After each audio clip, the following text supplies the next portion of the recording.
Bismillahirrahmanirrahim. Assalamualaikum warahmatullahi wabarakatuh.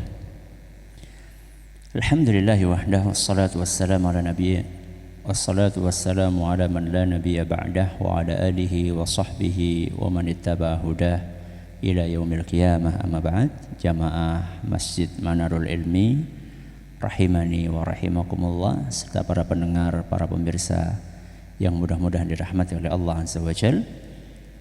Hari ini kita akan melanjutkan apa yang dibawakan oleh Imam Bukhari dalam kitab beliau Al-Adabul Mufrad, masih tentang bersikap lemah lembut kepada orang tua. Kita akan membaca asar yang ke-9 yang dibawakan oleh beliau dari Urwah ibn Zubair, dari ayahnya, yaitu Az-Zubair. Beliau membawakan firman Allah Azza wa Jalla dalam Al-Quran surat Al-Isra ayat 24, yaitu firman Allah, wakhfid lahuma janahadz-dzulli minar rahmah, rendahkanlah kedua sayapmu kepada orang tuamu karena dorongan kasih sayang. Qala Az-Zubair menafsirkan ayat barusan, la tamtani' min syai'in ahabbahu, jangan pernah tidak memenuhi keinginan kedua orang tuamu. Jangan pernah tidak memenuhi keinginan kedua orang tuamu. Baik, kita akan jelaskan dari ayatnya dulu. Ayatnya berbunyi, wakhfid lahuma janahadz-dzulli minar rahmah. Surat apa tadi? Al-Isra ayat 24. Rendahkanlah kedua sayapmu di hadapan orang tuamu. Emang manusia punya sayap? Ini adalah bahasa kiasan. Bahasa apa? Kiasan. Kita bicara burung, karena yang punya sayap siapa? Burung. Burung itu ketika akan terbang tinggi, sayapnya diangkat apa direndahkan? Ketika terbang, sayapnya apa? Diangkat. Ketika dia turun, tempat yang rendah, sayapnya diapakan? Direndahkan. Jadi makna wakhfid lahuma janahadz-dzulli artinya adalah rendahkanlah dirimu, bertawaduklah di hadapan orang tuamu. Itu maknanya. Sebagaimana burung ketika dia merendah, dia akan meletakkan kedua sayapnya, begitu pula anak ketika berada di hadapan kedua orang tuanya seakan-akan seperti burung yang merendahkan sayapnya. Alias jangan merasa lebih tinggi dibandingkan orang tua. Penyakit orang yang tingkat pendidikannya tinggi, ilmu agamanya tinggi, hartanya banyak, jabatannya tinggi, penyakitnya adalah merasa lebih tinggi. Karena memang kenyataannya dia tinggi.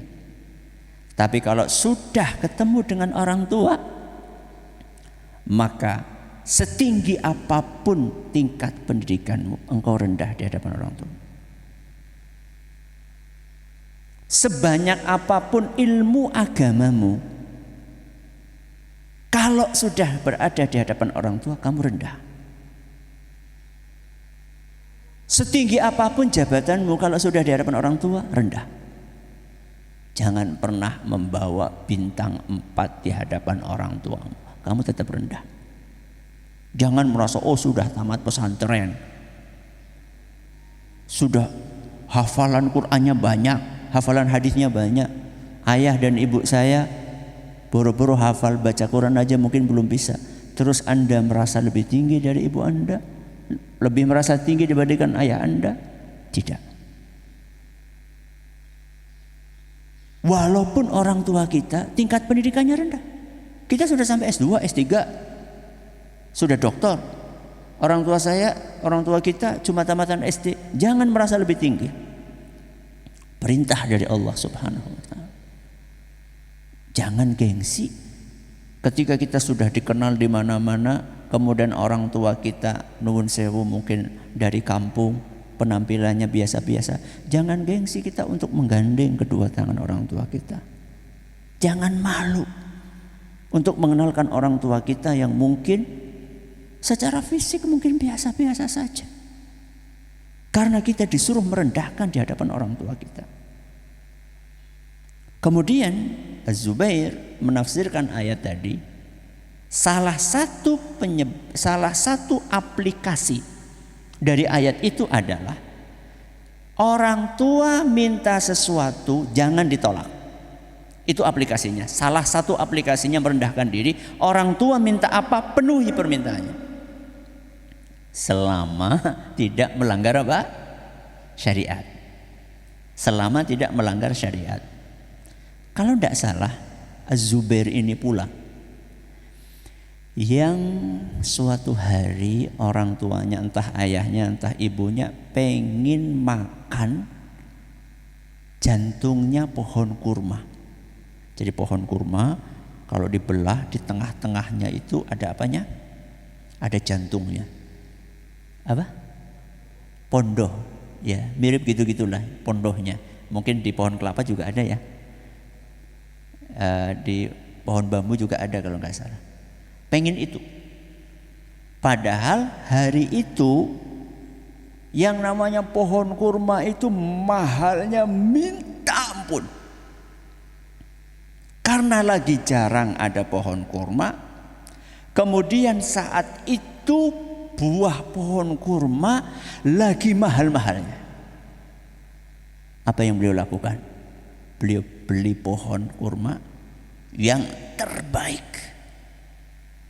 Setelah dibeli dengan harga yang melambung tinggi, beliau tebang pohon. Beliau tebang pohon. Orang-orang pada ngelihat, ente sehat ya. Kalau bahasa kita sekarang, ente waras ya. Orang lagi nyari pohon kurma karena buahnya lagi mahal, ente beli, ente tebang. Cuma untuk ngambil apa? Cuma untuk ngambil pondohnya. Apa kata beliau? Apapun yang diminta oleh orang tuaku, selama aku bisa penuhi, aku akan penuhi. Apapun yang diminta oleh orang tuaku, selama aku bisa penuhi, aku akan penuhi. Walaupun harus mengorbankan duit sebanyak apapun. Itu aplikasi betul dari firman Allah Azza wa Jalla yang tadi kita dengarkan. Orang tua kita nggak minta banyak sama kita. Paling minta supaya, nak, kamu belajar yang baik ya. Nak, kamu bantu ibu ya nyuci, kamu bantu ibu ya bersih-bersih, kamu antar ibu ya. Gak banyak yang diminta oleh orang tua kita. Selama kita bisa penuhi. Jangan sampai kita, nak, antar ibu ya ke pasar. Aduh bu, saya sudah ada janjian. Sama siapa? Sama teman. Mau ngapain? Mau ngopi. Astagfirullah. Kalau sudah seperti itu, orang tua nomor satu, itu prioritas. Ya. Tentunya selama tidak melanggar syariat. Ya, melanggar syariat contohnya, ibu diantar ya kemana? Ke dukun. Wah, itu lain masalah. Tapi kalau misalnya ibu kita pengen sesuatu, nak, tolong hajikan ibu ya. Siap. Duitnya nanti golet. Nyari. Ya. Kalau mampu. Terakhir, ada pelajaran berharga yang masih saya ingat. Ini kejadian ketika saya masih SD.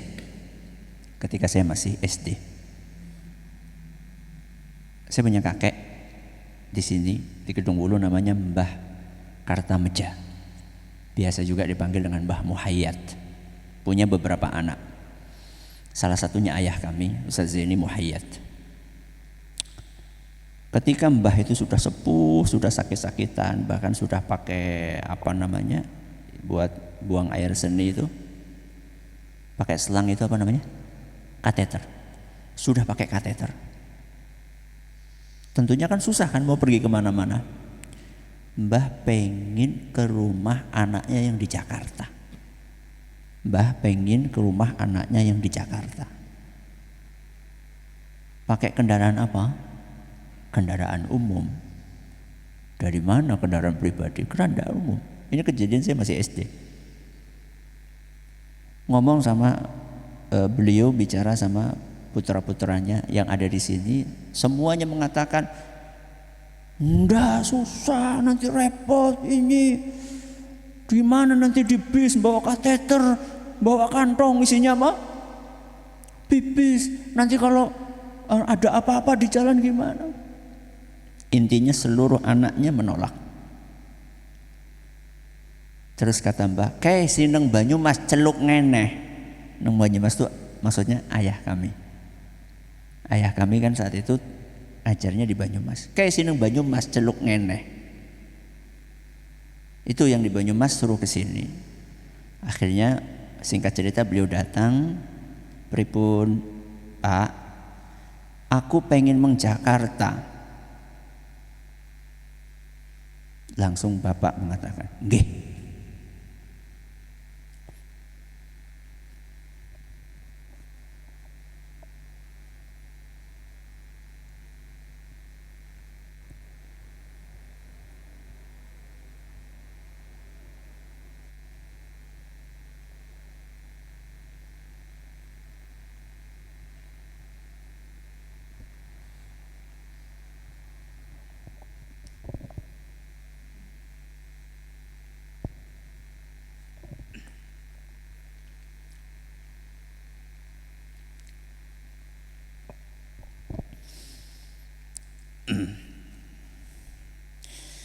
Ayah kami bukan tipe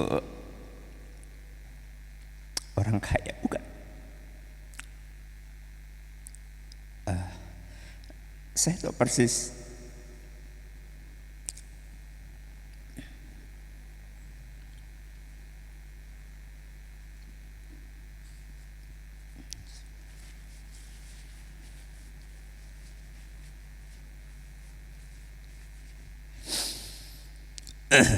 saya tahu persis beliau itu bukan orang yang banyak duit, bukan. Sampai wafatnya beliau cuma punya sepeda.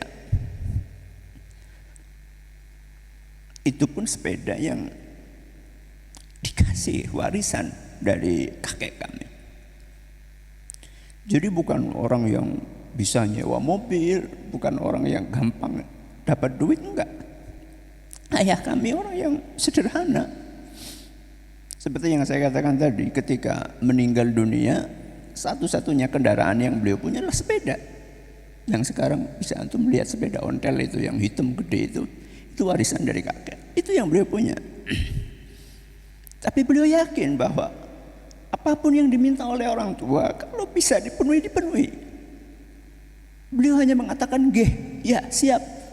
Masalah nyari biayanya gimana? Kita pikirin. Yang penting orang tua itu sudah tenang."